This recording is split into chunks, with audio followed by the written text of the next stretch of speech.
Welcome back to the Anything Goes with Jackson Neill podcast. Today, have a very awesome interview I did with Eli Lev, a singer-songwriter from the Washington, D.C. area. Definitely a fun conversation I had with him. But first, remember, you can listen to this podcast on either SoundCloud, Stitcher, iTunes, YouTube, Spotify, anywhere you like. But also, check out JacksonNeillPodcasts.com. S at the end of podcast. There you will find all of the episodes of all of my different podcasts on the preferred format, whether it's audio or video, because today is a video interview. And if you're not on a video platform such as my website or YouTube, check out the link in the description, and there you will find a link to see the video of this interview, because I did a Skype call with Eli, and in the Skype call we talked a lot about what he's working on currently.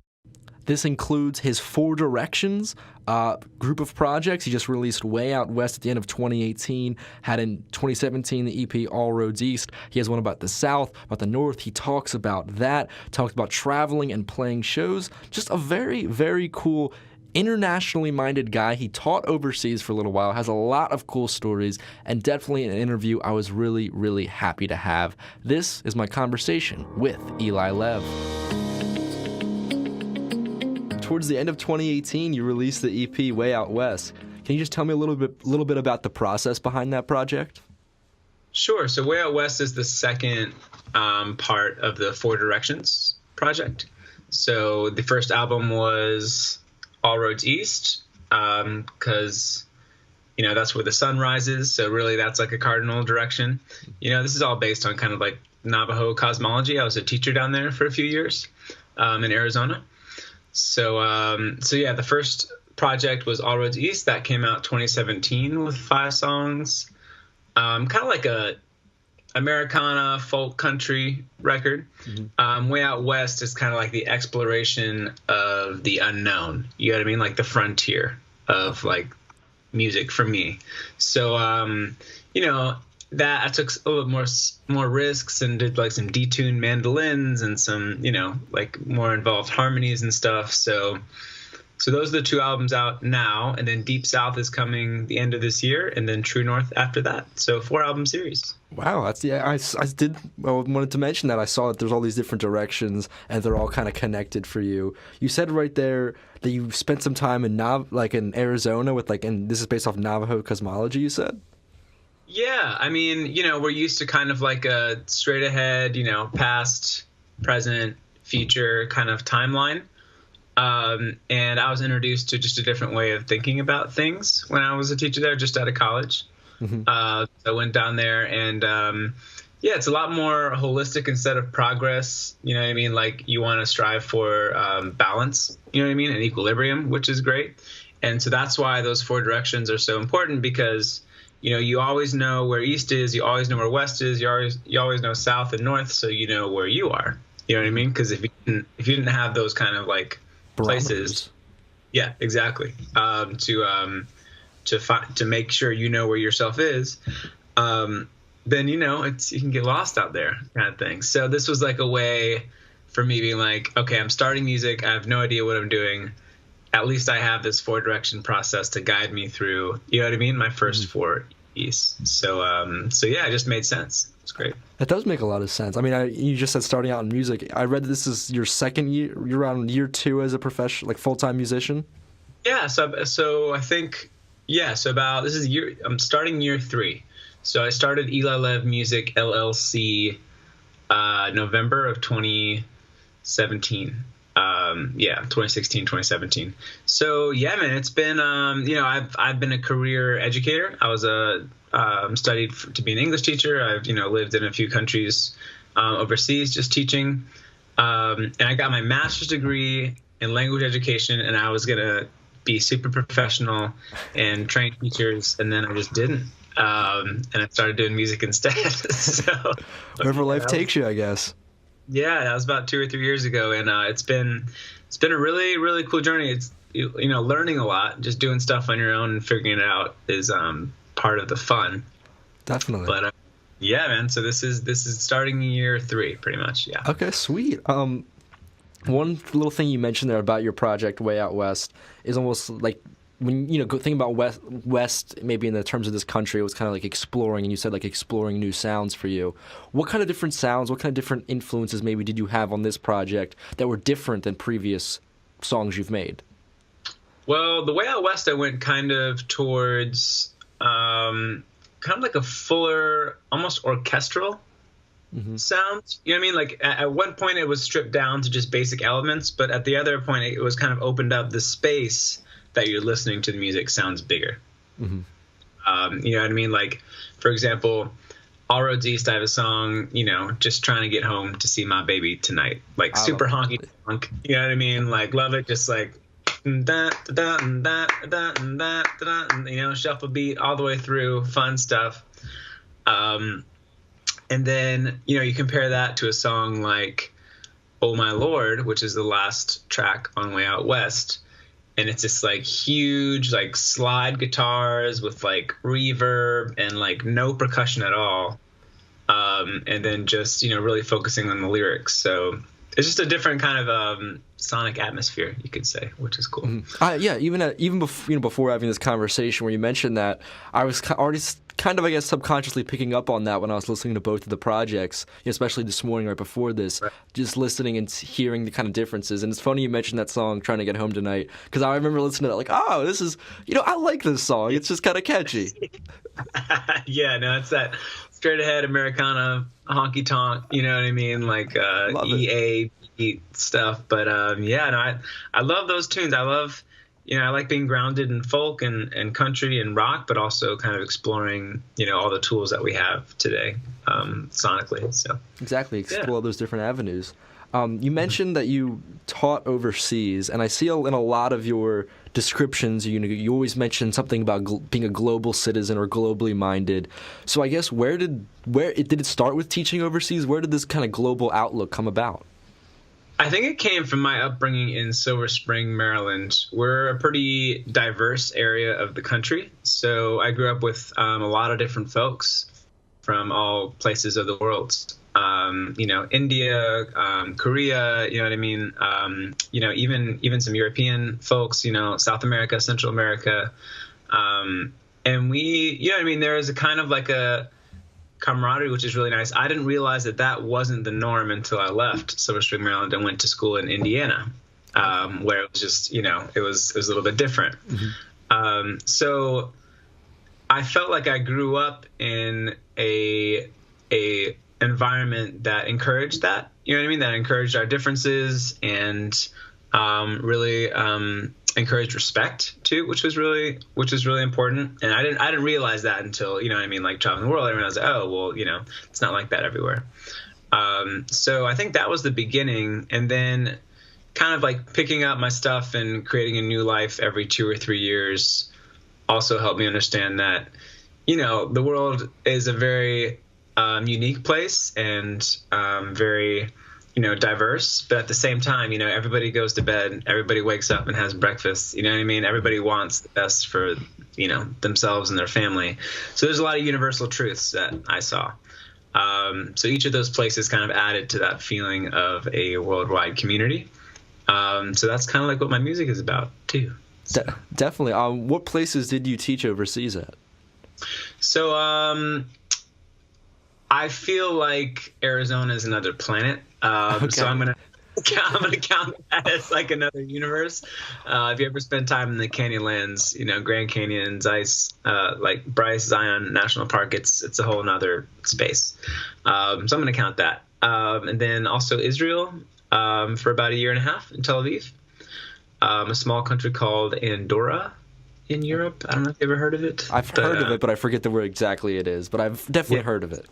It's between Spain and France. I thought it was in Africa before I went there to work. Oh. It's not in Africa. It's not in Angola. It's a small principality in the Pyrenees Mountains between Spain and France. Okay. So that's a really amazing place. And I've traveled in Middle East, Australia, New Zealand, pretty extensively in Europe. Went to the World Cup in South Africa, and that was another huge experience for me, which is really cool. So yeah, and then now full circle back to Silver Spring, Maryland.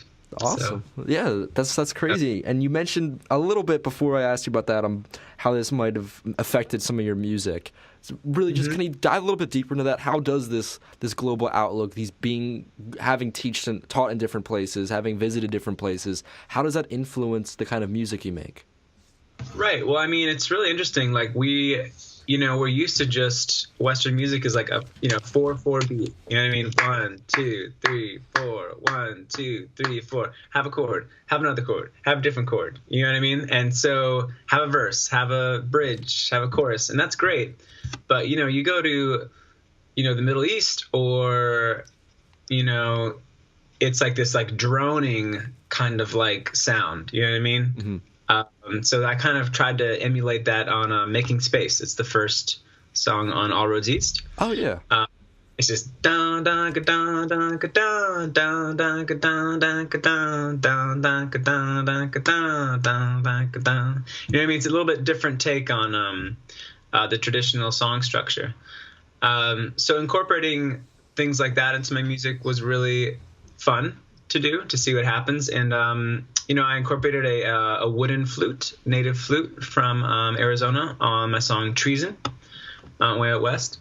So, I had this flute and I was like, I want to write a song like only for this flute. You know what I mean? So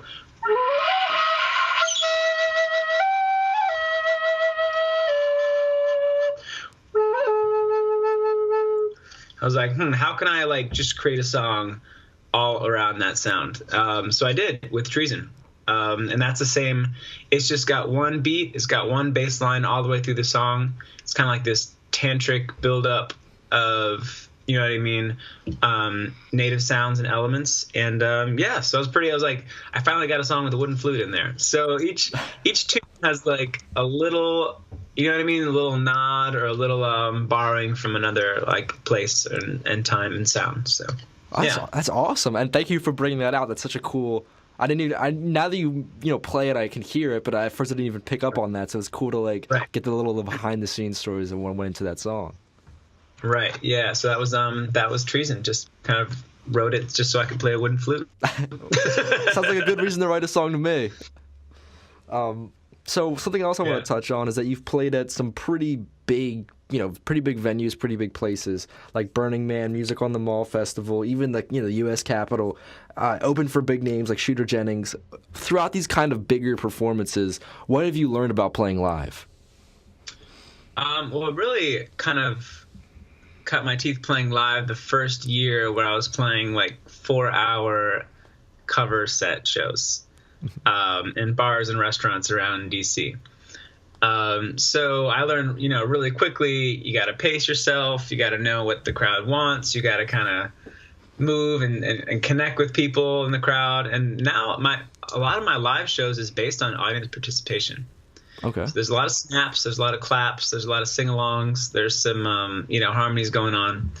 And I really like that because it brings people into the music, and helps them feel like they're part of the show, which I like. You know what I mean? We're all in a room. Like, why am I the only person that has to do something? You know what I mean? Like, why can't, it'd be nice to have some help. So that's been a really cool learning experience. And playing live is, it's magic. Like there's a lot of similarities between being a teacher and a performer, and a musical performer. What are some of those? Yeah. Yeah, no, you're in front of a group of people. You've got a certain amount of time. You know what I mean? You've got a set list. You've got your, curriculum. You've got, it's almost like you have to make grammar seem interesting. So if I can make grammar seem interesting, you know what I mean? Mm-hmm. And if I have a guitar, well, that's a lot easier, I feel like, to make people interested in what you're saying. But, you got to keep their attention that whole time. You got to move around. You got to call on people. There's like a whole, there's a lot of give and take that I borrowed from the teaching profession to live performance. I never would have thought of it like that, but now that you mention it, it all kind of makes sense in my mind that being a teacher is actually the perfect training ground for becoming alive, playing music live. Yeah. I mean, there's a lot of psychology. There's a lot of, you got to know your stuff. You know what I mean? And, like the same thing with, spending time with your instrument and making sure that that's sounds good. But I mean, take a look at like, Brushy One String. He's this artist who literally plays a guitar with one string on it, and he's captivating. You know what I mean? So it's like there's something about how you can connect with someone just through like the simple, simple vibrations, and keeping that going the whole time that you're on stage is like, also a very important thing too. So definitely. So yeah, there's a lot of similarities there that I brought over. Certainly. So I saw this U.S. Capitol one, and that just sticks out in my head. Can you tell me the story behind that performance? Sure. Yeah. We have a Congresswoman, Eleanor Holmes Norton, here in D.C. She represents the district, and she put on a Music on the Mall festival, and I played the first one. She came out, she introduced myself and my friend who were playing, and then she stayed for a song or two. And she really liked what she heard, and she got one of her, assistants to get my contact, and she invited me to the U.S. Capitol to play for it was kind of like a senior citizen day at the Capitol.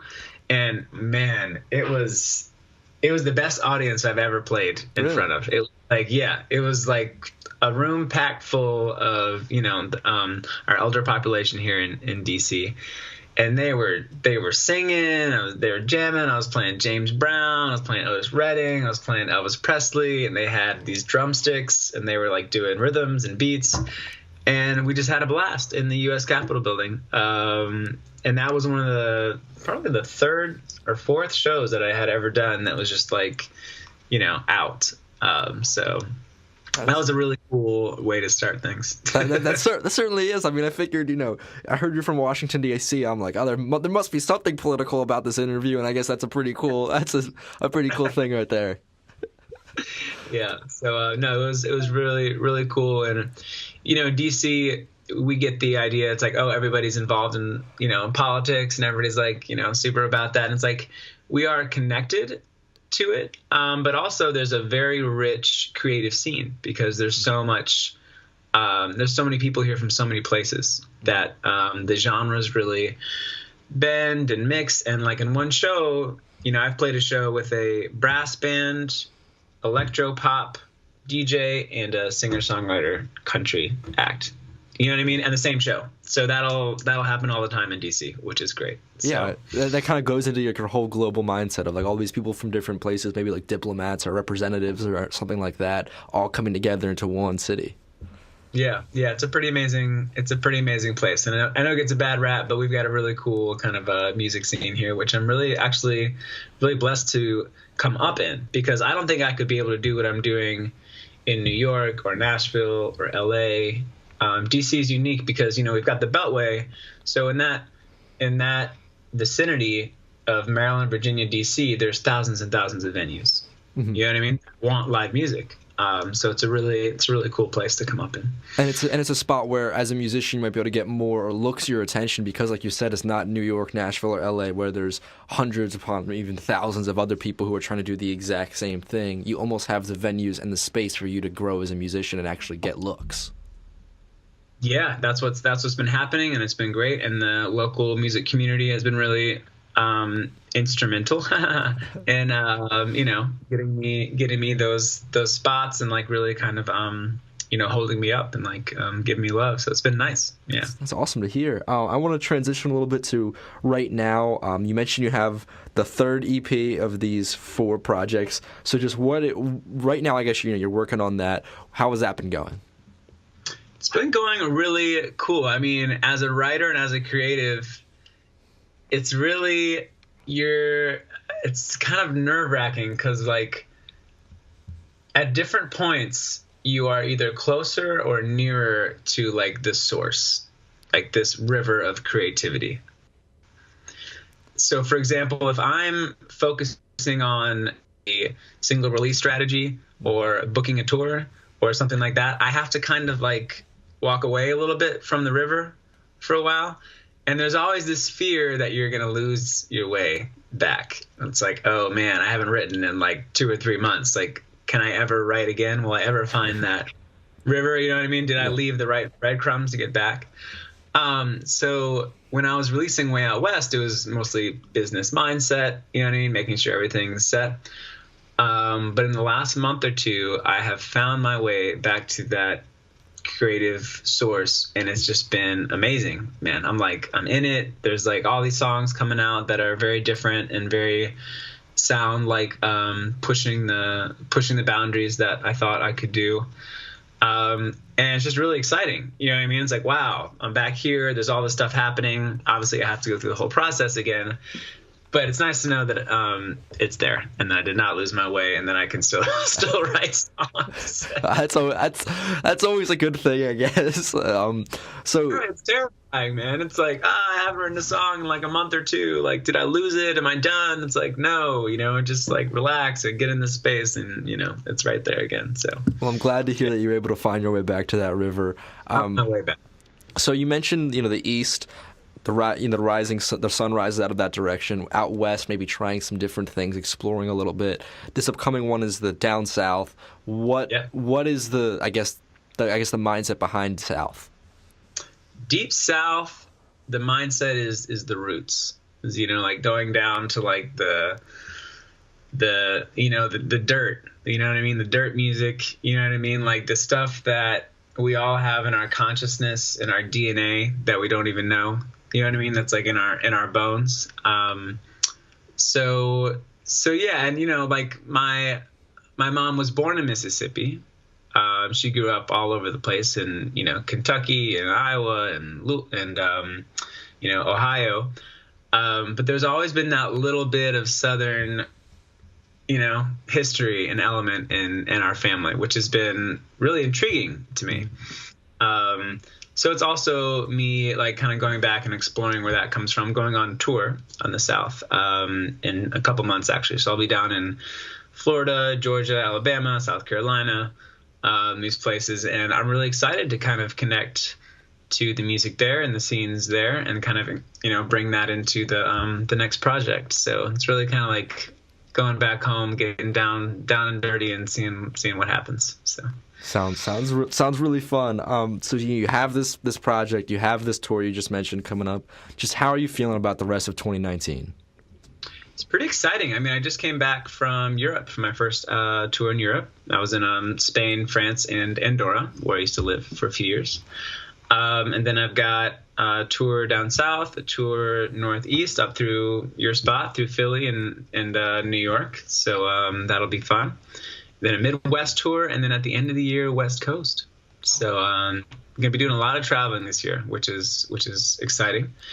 And I won something for the first time ever, which was nice. I won the second grand prize in a songwriting contest here, the Mid-Atlantic Songwriting Contest, for my song "Chasing Daylight." It was a single, so that happened like last month, and that was like super surprising. So I was like, "Oh, this is awesome!" You know what I mean? What a good way to start. That's awesome. Yeah.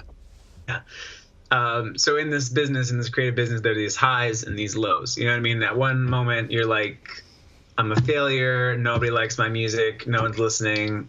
This means nothing. Then the next moment, it's like, you just won second grand prize in the Mid-Atlantic Songwriting Contest. It's like, congratulations. So it's nice to have like a little bit of, validation for the hard work that's putting in. So yeah, I'm really excited for this year and expanding and sharing my music with the U.S. and the world. So. That sounds awesome. Yeah. I did actually see about that Europe tour on your Instagram, and it made me have a question. Yeah. One of my favorite places I've ever been is Barcelona. How did you like that city? I love Barcelona. It's an amazing place. I've been to Sonar festival there. It's an electronic music festival. They also do a Primavera music festival. And, I mean, you go and you see, 100 of, almost 100 bands of just, amazing music. And, the tapas, the market, the music, the scene, it's massive. It's absolutely massive. You've got all these neighborhoods. Gracia is amazing. I found this really cool spot called Craft Barcelona and jumped in on open mic down there, and people were really receptive, and it was awesome. And like, people from everywhere just kind of like singing and enjoying. So Barcelona's amazing. When were you in Barcelona? Probably about like 2 years ago, and I just remember I just loved like all the like the different plazas and like just hanging out at like the different shops. It was just I just love the feeling of that city. Yeah, it's a great vibe. And so I flew into Barcelona and then took a bus up to Andorra. So it's about 3.5 hours bus to Andorra. Okay. And then back to Barcelona. But yeah, it's amazing. It's amazing. I love the Mediterranean lifestyle. So definitely, it's a cool, it's a sweet place. Well, thank you so much for doing this interview. I had so much fun.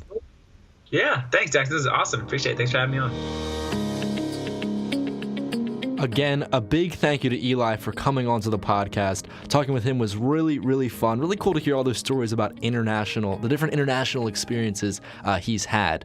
To listen to his music, go down the description. I don't care what platform you're on, even if you're on jacksonneill.podcast.com, go down in the description. There you'll find links to all of his latest music, including that EP, Way Out West. I highly, highly recommend that one, as well as All Roads East.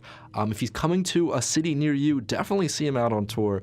He's going to be he's a really cool musician, I bet, to see live. I'm definitely going to see him as soon as he comes to the Philadelphia area. A musician that I'm really glad I got on the podcast, Eli Lev.